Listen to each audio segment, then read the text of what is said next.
En México hay un gran debate sobre la reforma a este poder de Estado. En Acción Nacional damos la bienvenida a todo lo que sea a favor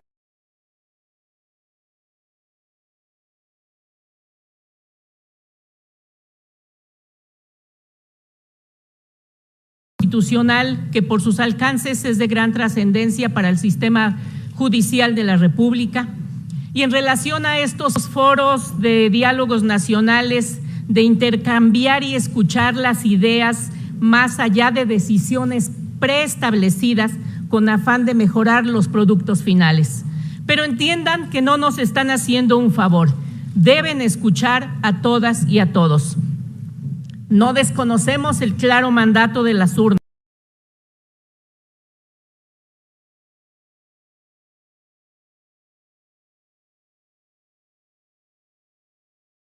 como una demanda social, no como argumentó en días pasados un senador de Morena, en el que dice que debido a la mala relación de la titular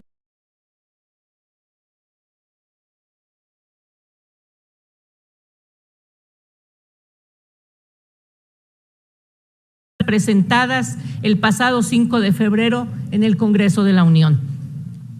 Y además le falta el respeto a la ministra Norma Piña, diciéndole poco inteligente y que debe renunciar.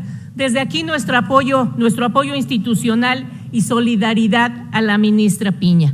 ¿Qué actitudes misóginas del senador? Desconoce que la toma de decisiones es colegiada en ese poder de Estado. Hoy lo que vemos es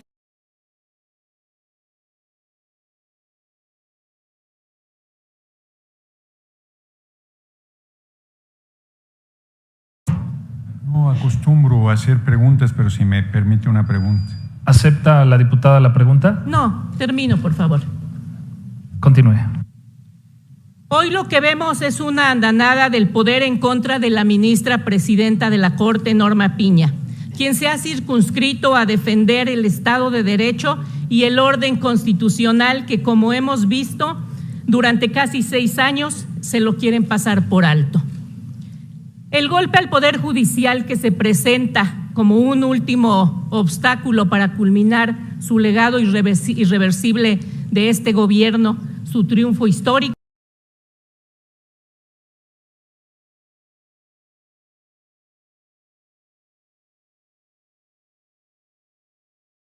el sistema de seguridad y justicia penal, reforma al acceso de justicia, por ejemplo, fortalecer mecanismos alternativos de resolución de controversias, tanto el orden sustantivo como procesal, con propuestas de principios generales y distribución competencial. Fortalecer y facilitar mecanismos de acceso a la justicia constitucional, justicia transparente y digital, reforma administrativa, policíaca y ministerial, derechos humanos, asistencia y cooperación internacional, cultura de legalidad y justicia. Compañeras y compañeros, en Acción Nacional estamos listos para entrarle al debate. Estamos abiertos a discutir los temas importantes. Escuchemos a los expertos que están dando sus puntos.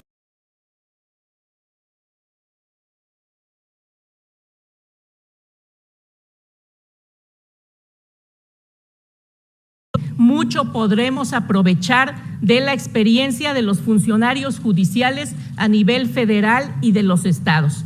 Estamos seguros que con voluntad política podremos encontrar los consensos para fortalecer al Poder Judicial.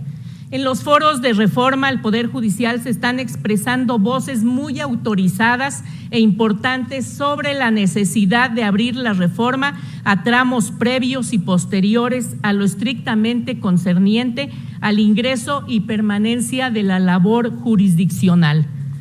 Que este tema de reforma al Poder Judicial no sea un distractor más de lo que ocurre en el país, un país sumido en la violencia, poca atención a los desastres naturales, en fin, la complacencia a las ocurrencias de un solo hombre. Desde Acción Nacional, nuestra determinación irrestricta para entregar a las mexicanas y a los mexicanos un poder judicial a la altura de sus necesidades.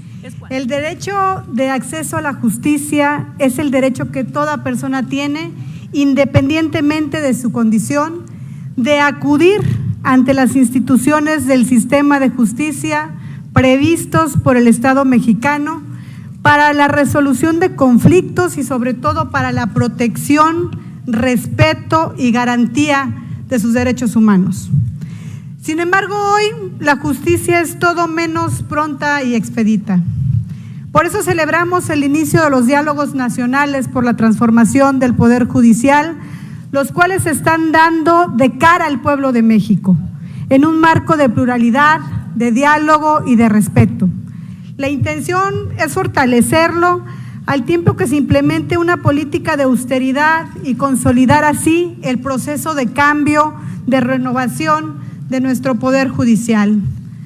Como se ha planteado con la reforma propuesta, se busca democratizar al Poder Judicial, pues actualmente estas puertas están abiertas al tráfico de influencias y cerradas a las necesidades de las mexicanas y de los mexicanos.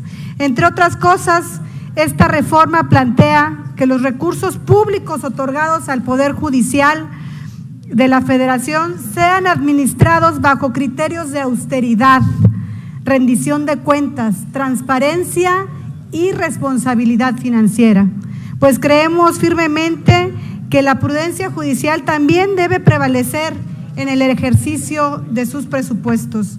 Ya no más pensiones vitalicias, ya no más guardaditos para algunos retiros, ni pensiones complementarias, y sobre todo ya no habrán más salarios que sean superiores a la percepción del presidente de la República. Y es que estos factores han acrecentado enormemente el distanciamiento entre el pueblo y sus juzgadores. No se puede tener un poder judicial rico con un pueblo que padece todos los días las injusticias del poder judicial.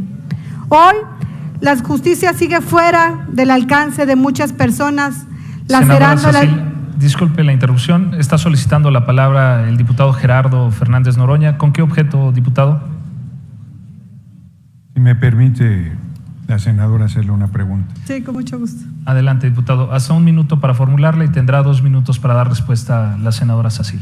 Sí, la representación de Paniaguada dijo que había un senador de Morena que había pedido la destitución de la presidenta de la Corte, Norma Piña, la ministra presidente,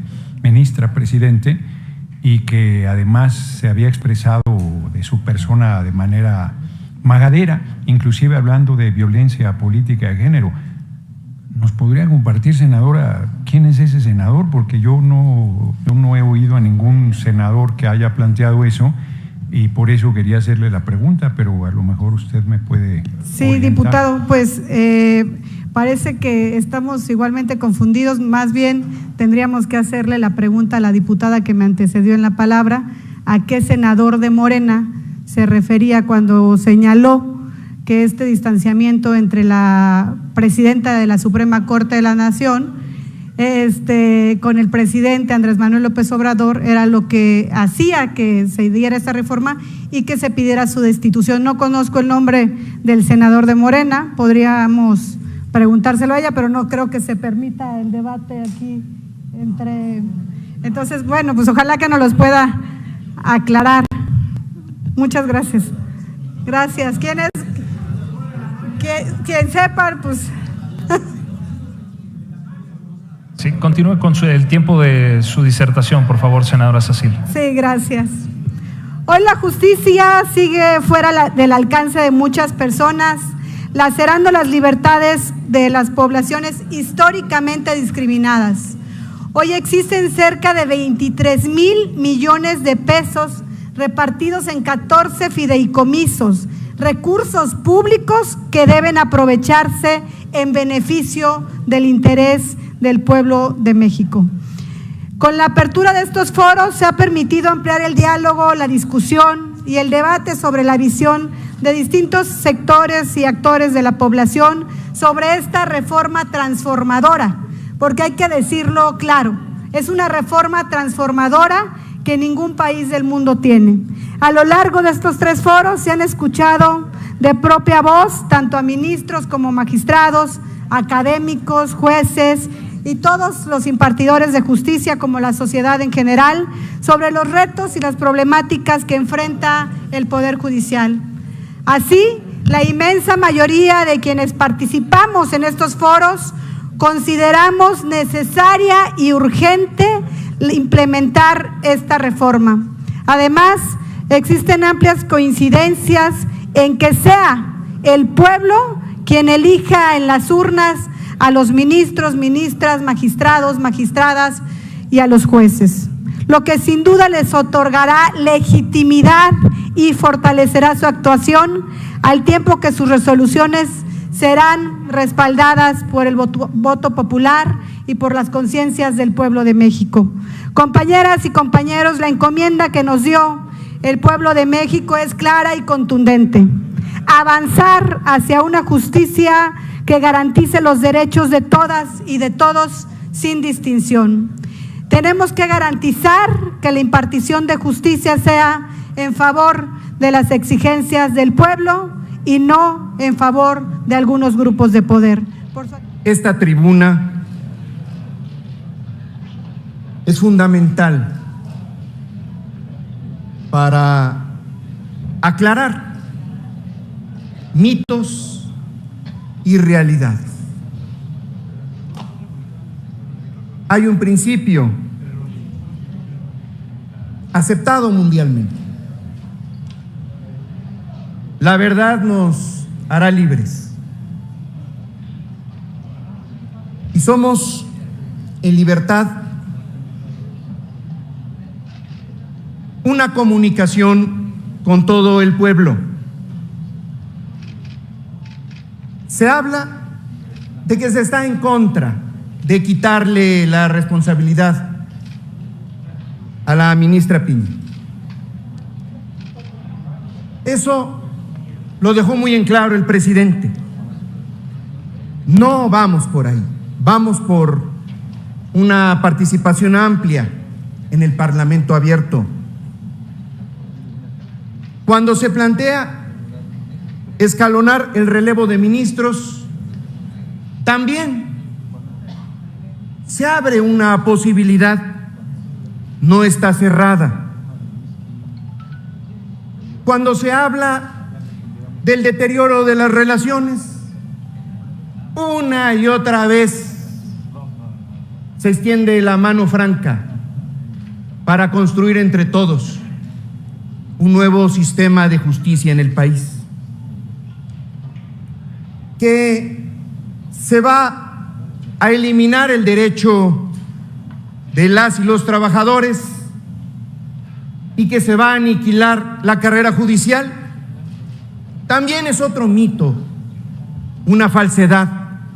Se va a respetar a fondo el derecho de todos y cada una de las trabajadoras y trabajadores. Existen, planteado en la reforma, filtros técnico-jurídicos para que las personas que vayan a someterse al escrutinio del pueblo para poder ser jueces con legitimidad, entendiendo que la legitimidad solo proviene del gran soberano que es el pueblo de México. Entender esto significa respetar la carrera judicial con filtros bien específicos, pero con un requisito fundamental, que es tener buenos hábitos, buena conducta, buena formación y tenerle amor al pueblo también en el poder judicial, basados en la ley.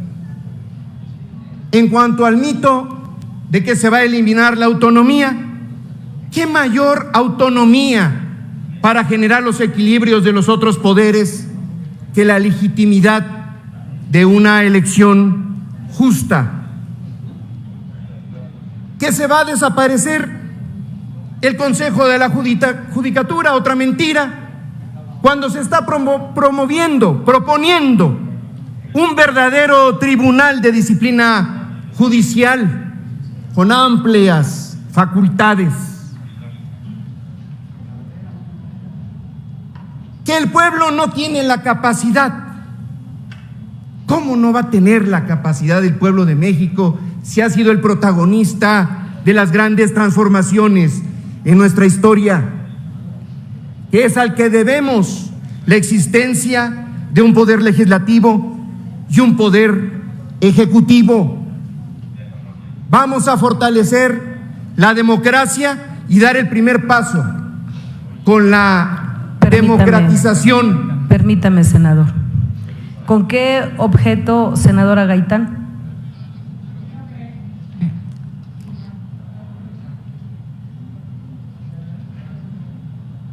Quiero pedirle al senador, si me permite, hacerle una pregunta.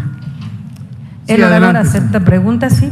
Gracias, una pregunta de la senadora Gaitán. 1 minuto para la pregunta y hasta 2 para su respuesta, senador. Gracias, senador. ¿Qué significa para usted la austeridad republicana? Me gustaría que me hiciera esa contestación. Y gracias por aceptarla. Gracias, senadora. Me viene muy bien esta pregunta, porque podemos recordar al autor de la frase que todos tienen enfrente, el presidente Benito Juárez García. Recordar que el 2 de julio de 1852, en Oaxaca, señaló: los funcionarios públicos no pueden disponer de las rentas sin responsabilidad. No pueden gobernar improvisando fortunas,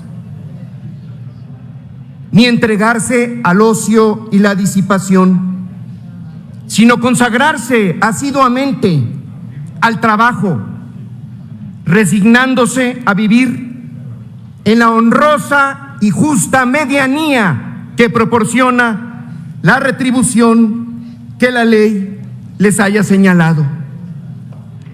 Aquí nadie persigue a los ministros de la Suprema Corte, pero el pueblo de México los va a poner en cintura porque no respetaron el principio de austeridad republicana, de vivir en la justa medianía, teniendo la osadía de recurrir a la interpretación de la ley para tener privilegios, canonjías y un sueldo mayor al del presidente de la República. Eso es inmoral e ilegítimo, y eso es lo que ya se terminó en nuestro país. Quiero recordar también, utilizando esta frase, porque no debemos de tener ningún temor de la práctica de la democracia, que es el primer principio depurador y purificador real de la vida pública, porque la democracia nos va a permitir la transparencia. Permítame, el orador. Sí, adelante. ¿Con qué objeto, senador Álvarez y Casa? Presidenta, si el orador me acepta una pregunta. Por supuesto que ¿Acepta sí, la senador. pregunta? 1 minuto para su pregunta, senador y Casa, y otro 2 minutos, hasta 2 minutos para contestar. Gracias, presidenta. Gracias, senador Gabriel García. En los términos que usted propone y manifiesta sobre la violación a la Constitución de los integrantes del Poder Judicial, que no se han acatado a lo que establece la Constitución, ¿establecería usted los mismos términos para el general secretario, para el almirante secretario y los altos mandos de las Fuerzas Armadas, que tampoco ganan menos que el presidente? Ellos también están violando la Constitución en sus términos. ¿Usted mantendría los mismos dichos porque no se atienen a la Constitución? Gracias por su respuesta. No malverse, señor senador, lo que he dicho. Lo que violaron algunos integrantes de la Suprema Corte de Justicia fueron los principios. Y los principios de austeridad republicana. Y los principios de defender el legítimo derecho de los trabajadores, engañándoles, porque lo que quieren conservar son sus privilegios y canonjías. Y vamos a poner en contexto por qué es importante que también sea un elemento la práctica de la austeridad republicana para purificar, para limpiar la vida pública del Poder Judicial. Hay varios ejemplos, pero el día de hoy se dio a conocer, hablando de esta supuesta persecución del periodista Carlos Loret de Mola, hoy se reveló transferencias por 2.437 millones entre el 2019 y el 2024, proveniente de fondos públicos recibidos de entidades federativas a un conglomerado de empresas.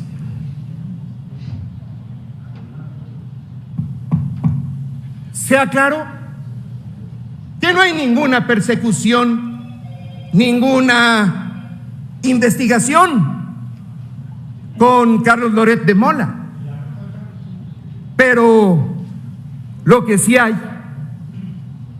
es un conjunto de empresas que recibieron esta cantidad de recursos, escúchenlo bien, disfrazando la venta de medicinas.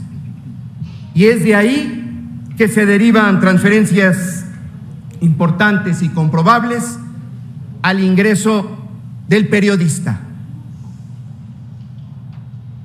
La austeridad republicana es el estado superior de la función pública. La austeridad republicana es lo que le permitió al gobierno de México lo que parecía imposible, que es la redistribución del ingreso en el país y la reducción de 5 millones de pobres. Por eso, por favor, por congruencia, en honor a la memoria de nuestro presidente Juárez, el gran jurista de México, el gran consecuente de vivir con principios, que es la austeridad republicana, algo inminentemente necesario para tener un poder judicial más justo y equitativo. ¡Que viva la reforma del pueblo al Poder Judicial! Yo quiero manifestar que, a mi juicio, dos cosas han quedado perfectamente claras en los últimos días o en las últimas semanas. Absolutamente claras. La necesidad de que en el país se realice una reforma judicial. Me parece que no hay duda. Han bastado apenas 3 foros para poder escuchar gran cantidad de argumentos de los por qué tendríamos que tener nuevas reglas en el Poder Judicial y desde luego una transformación profunda en el Poder Judicial.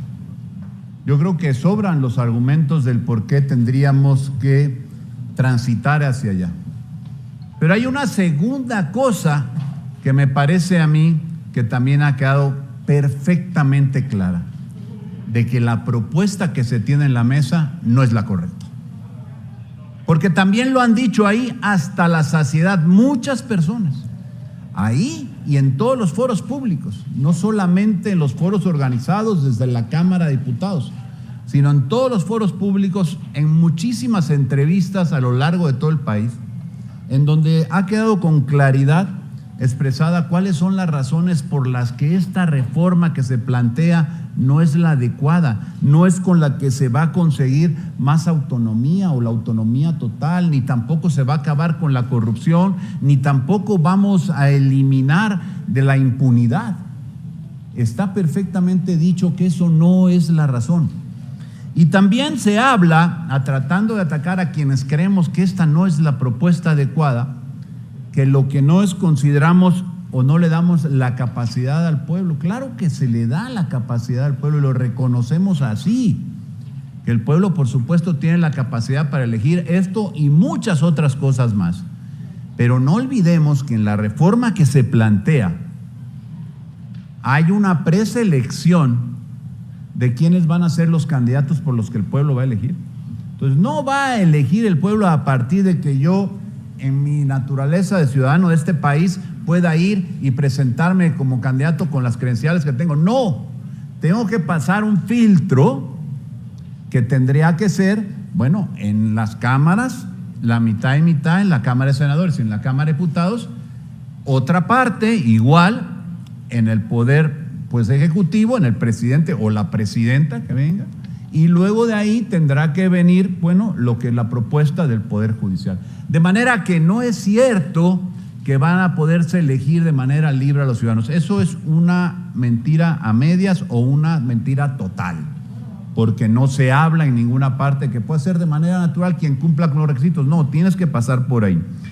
Pero además, me parece que también ha permitido estos cuantos días que han transcurrido apenas de la elección para acá, para irnos darnos cuenta poco a poco de cómo, con pequeñas señales de lo que nos podría esperar con una reforma si se lleva a realizar de esta naturaleza, en donde estamos viendo lo que ha pasado con un juzgador que, con razón o sin razón, eso sería materia de otro debate, osó emitir una resolución para generar una suspensión provisional respecto a un tema en el que ha sido omiso un poder, y por cierto, no los diputados, pero aquí los senadores que teníamos esa responsabilidad simplemente la hemos ignorado. No sé si sea haciendo caso a aquella frase de una persona, no sé si recuerdan ustedes, que dijo: al diablo con las instituciones, cuando se refería precisamente a que prácticamente no debieran de existir. Y bueno, lo está logrando, por cierto. Y me refiero, claro, para quien no lo supiera y no venga nuevo a preguntar ¿a quién se refería a ese senador o de quién hablaba? Pues hablo del presidente de la República, de Andrés Manuel López Obrador, que antes era candidato, para que no le tengan que venir a preguntar ociosamente a una oradora posterior: oye, ¿a quién se refería el senador?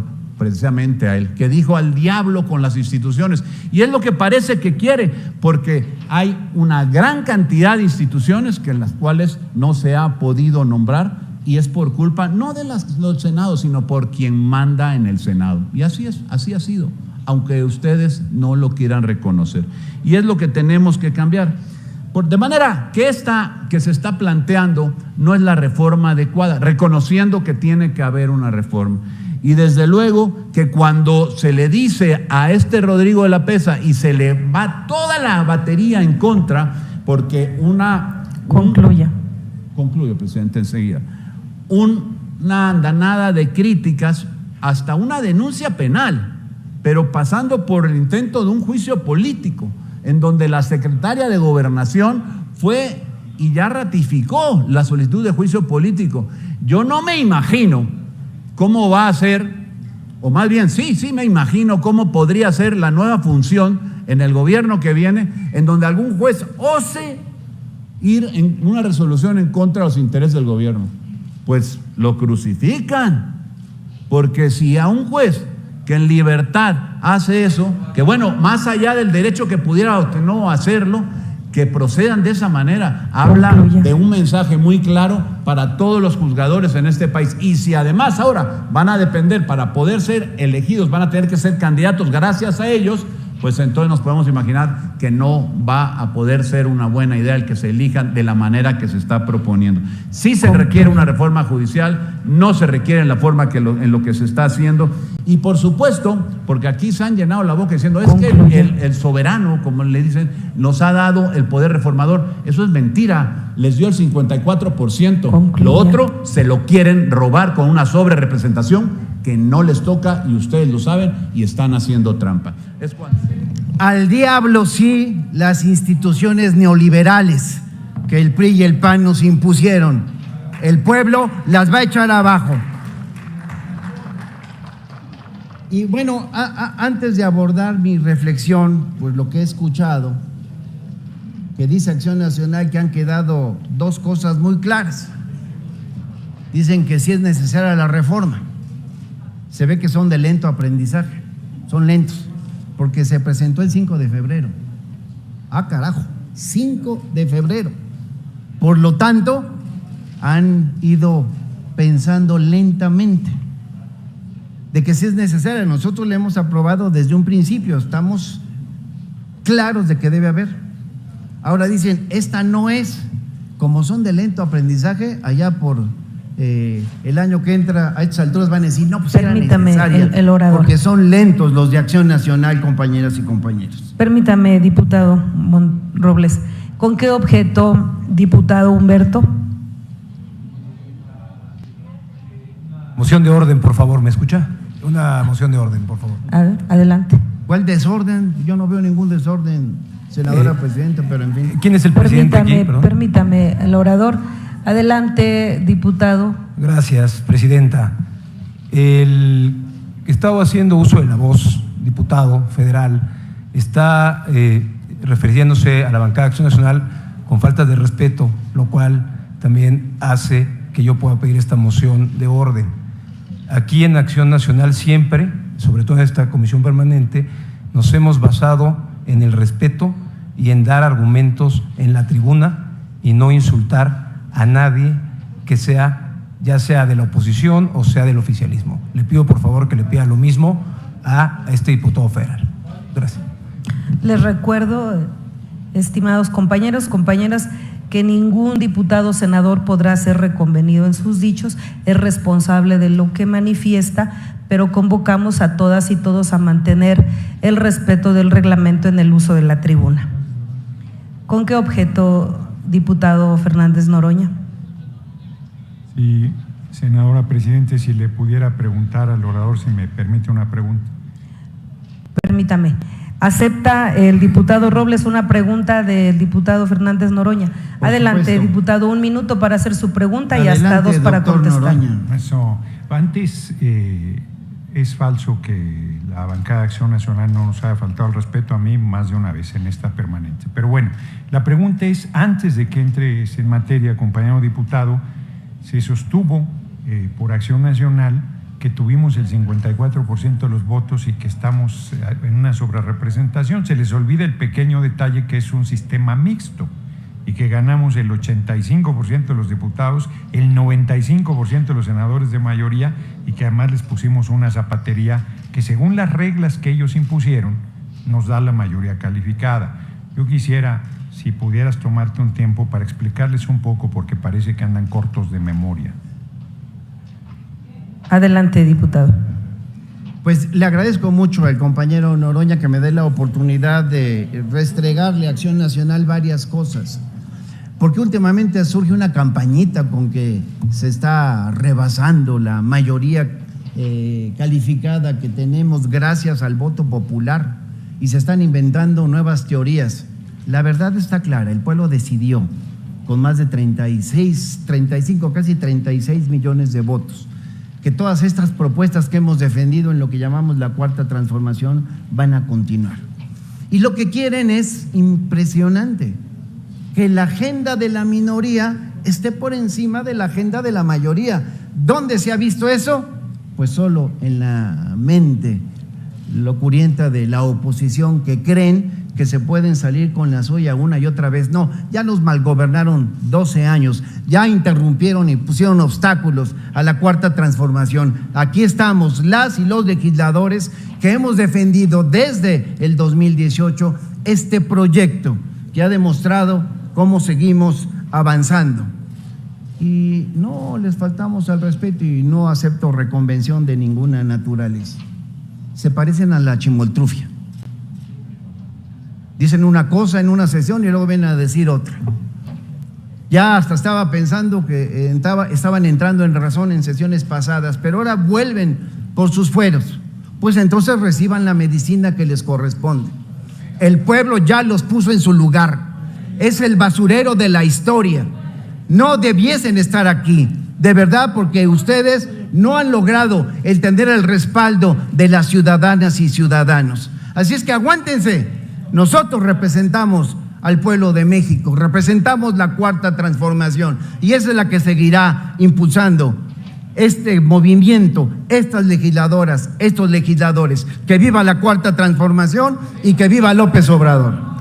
Permítame el orador. ¿Con qué objeto, diputado Ramiro Robledo? Su conducto. Permítame, ¿acepta el diputado orador la pregunta del diputado Robledo? Sí, por supuesto, que conste que son 59 segundos los que ya sí. Sí. De mis 6 minutos. Estamos tomando los minutos de las preguntas. Sí. Adelante, diputado Robledo, 1 minuto para la pregunta y hasta 2 para contestar. Gracias. Diputado, la regla para la asignación de diputados de representación proporcional no concibe a las coaliciones, no existe. A ninguna coalición se le asignan porcentajes para darles curules de representación proporcional. Mal llamada coalición, esa asociación de partidos es más bien lo que antes se llamaba candidatura común, porque 3 partidos o 2 o más tienen un mismo candidato para el mismo puesto. Pero eso no hace que la alianza política jurídica que hayan realizado reciba votos como tal. Cada voto se recibe en cada partido y cada partido los conserva con su porcentaje al momento de que se viene el proceso de distribución por sus respectivos votos recibidos. La palabra coalición, la figura coalición, el concepto de coalición no existe en la distribución porcentual de curules. Luego entonces, con esto que le digo, ¿usted opinaría que habrá una sobrerepresentación de alguna coalición en lo que todavía no hace, pero que podrá hacer muy pronto el Instituto Nacional Electoral? Gracias. Si me permite, senadora presidente. Adelante. Por eso he sostenido lo que argumenté hace un rato, que están perdidos. Vale la pena que ustedes y sus asesores busquen la versión estenográfica y retomen y lean hasta que se lo aprendan varias veces o hagan varias planas de lo que acaba de decir Juan Ramiro Robledo. Porque ustedes están malinterpretando la ley. El Partido del Trabajo, el Partido Verde, el Partido Morena, tuvimos votos y en función de eso se nos asignarán legisladoras y legisladores tanto en la Cámara de Diputados como en el Senado. Y si esa mayoría calificada les pesa, entiendan, aunque yo lo he dicho en esta tribuna muchas veces, parece que siguen sin entender, no entienden que no entienden, están en contra de lo que ha planteado el pueblo. Por eso hoy les digo, parecen de verdad la chimoltrufa. Vienen a decir unas cosas ahora distintas a las que señalaron la sesión pasada, pero ya entendí un poco. Son de lento aprendizaje. Van ahí poco a poco. Lo vuelvo a decir, en febrero, el 5 de febrero, López Obrador presentó esta iniciativa. Desde entonces dijimos que era correcto. Y ustedes a vociferar que estaba erróneo. Hoy vienen aquí a aceptar que todos, incluidos ustedes, ven que es viable, que es necesaria esa reforma al Poder Judicial. Pues ahora, no esa, porque siguen sin entender, porque son de lento aprendizaje, pero ya verán, cuando se empiecen a elegir a los jueces, magistrados, ministros, por el voto popular, queda correcto, porque la justicia es algo que el pueblo no ve, y empieza precisamente por la tarea de los juzgadores, los impartidores de justicia, y eso tiene que acabar. Pero en relación a la pregunta que formuló mi compañero Juan Ramiro Robledo, pues busquen la versión estenográfica para que ustedes, sus asesores y los comunicadores entiendan qué es lo que dice la ley en esta materia. Seremos mayoría calificada en esta Cámara de Senadores y en la Cámara de Diputados, porque así se está construyendo y así lo decidió el pueblo de México. Concluyo mi pregunta y continúo entonces. Para decir en relación a la agenda política de hoy, decir que desde el inicio de este gobierno, la verdad es que la conducta de muchos ministros, jueces, magistrados, se ha caracterizado por algo que hay que decirlo: falsedad, incongruencia, por las fobias. Y para eso hay que hacer un poco de memoria para los que son olvidadizos o de lento aprendizaje.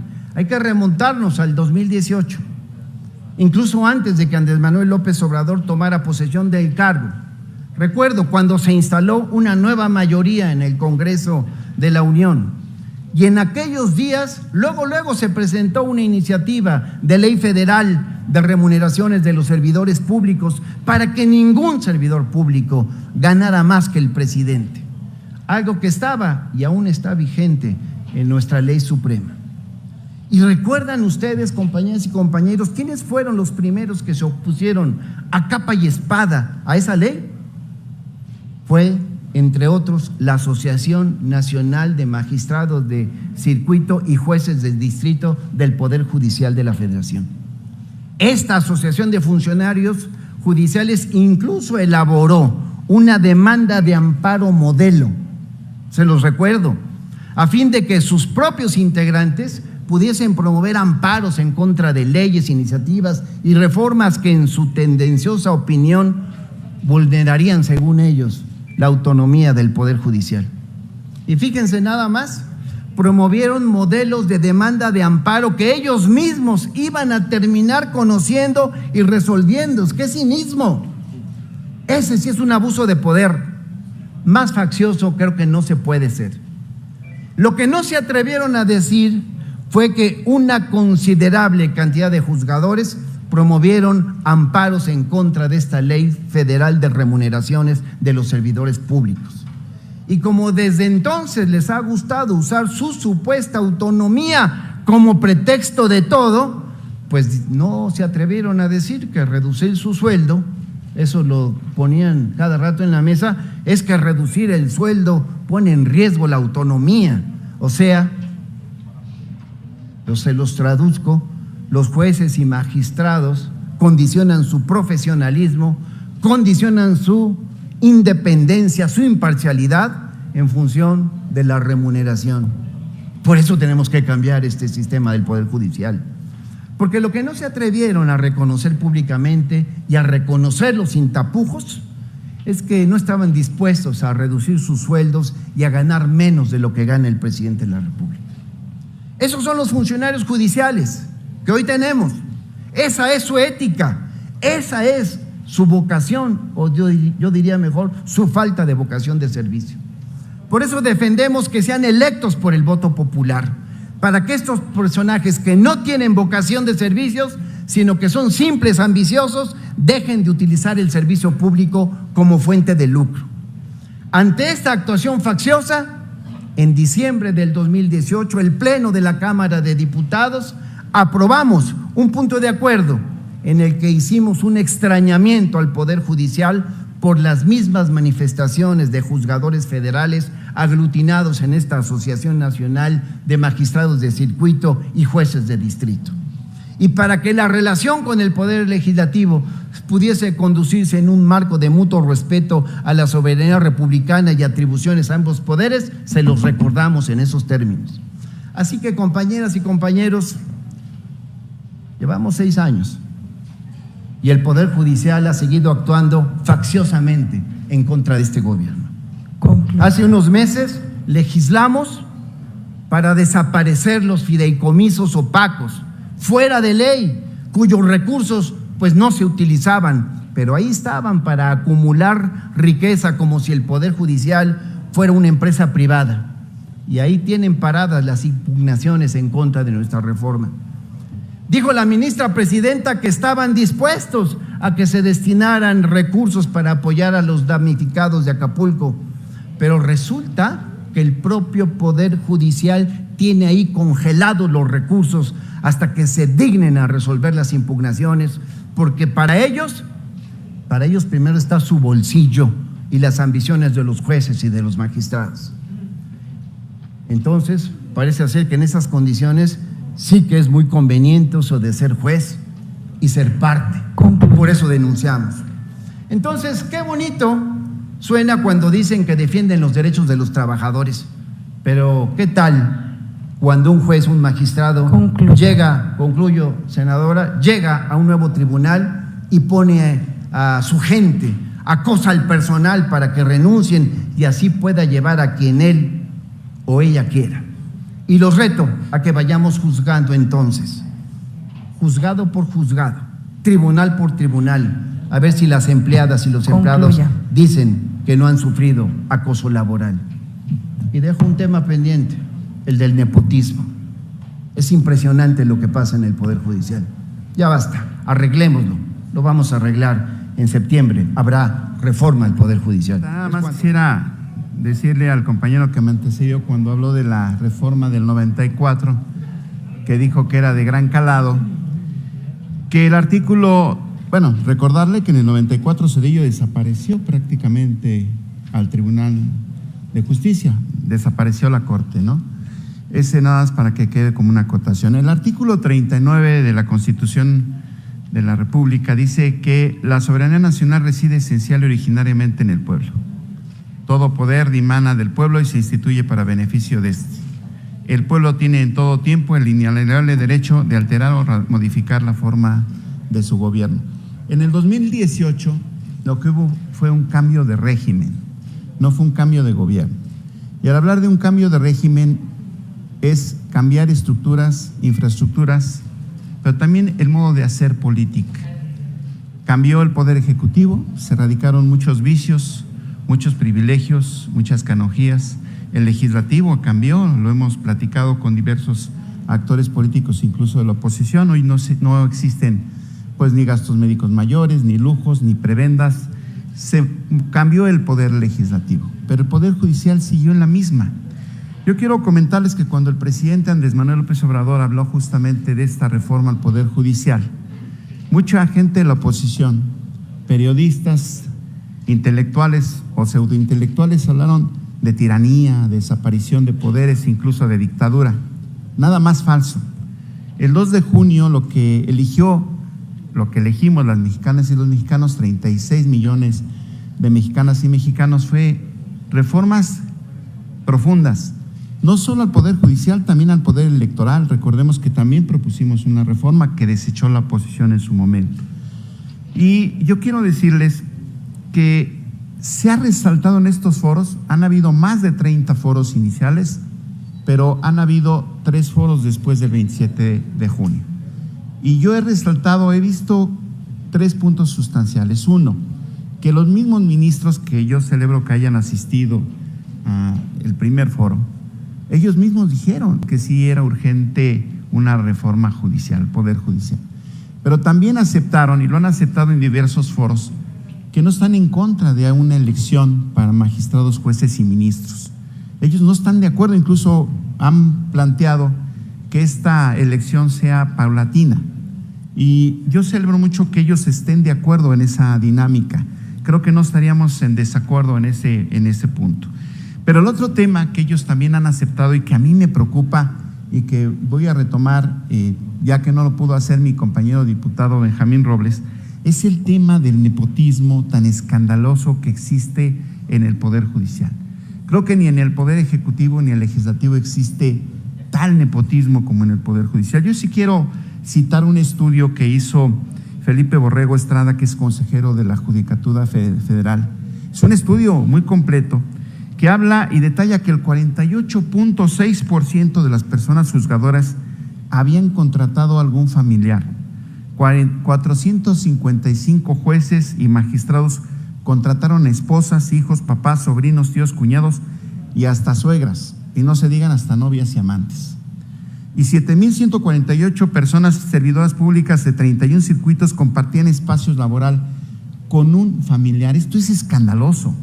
Yo por eso digo, ¿por qué siguen planteando mucha gente de la oposición no tocar estos temas tan fundamentales?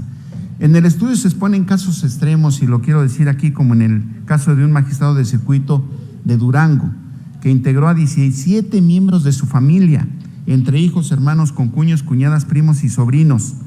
En San Luis Potosí, Baja California, tienen prácticamente parientes muy cercanos en el Poder Judicial. De acuerdo con el diagnóstico, casi la mitad de los jueces y magistrados federales tienen parientes en este poder. De 1,031 plazas revisadas en 31 circuitos, 501 tienen familiares, lo que representa el 48.6%. Esto es grave, esto es deleznable. Aunque hay estados donde el nepotismo es más grave, es el caso del circuito 16º que corresponde a Guanajuato, en donde 38 de 46 titulares tienen familiares, que equivale al 82.61%. Díganme si no es escandaloso lo que pasa en Guanajuato. El nepotismo también se manifiesta en el resto de personal, no solo entre los titulares. De 1.214 servidores públicos adscritos a dicho circuito, 438 tienen parientes. En el circuito correspondiente a Aguascalientes, el 81% de los jueces magistrados tienen parientes trabajando con ello. De 16 titulares de tribunales y juzgados, 13 cuentan con familiares. Miren, me podría ir mucho más, ya me queda muy poco tiempo, pero quiero decirles a los trabajadores del Poder Judicial, no se preocupen, están asustando, están queriendo amedrentar la oposición, no se les va a tocar a los trabajadores del Poder Judicial. Les decimos que no se les afectará sus derechos, se respetará también la carrera judicial, se blindará justamente y se harán filtros para que no se elija cualquier persona. Tenemos que elegir a las mejores personas, pero ahorita la diferencia va a ser que vamos a elegir jueces, magistrados y ministros que realmente respondan de manera cabal, de manera eficiente y dándole la cara al pueblo de México que más lo necesita.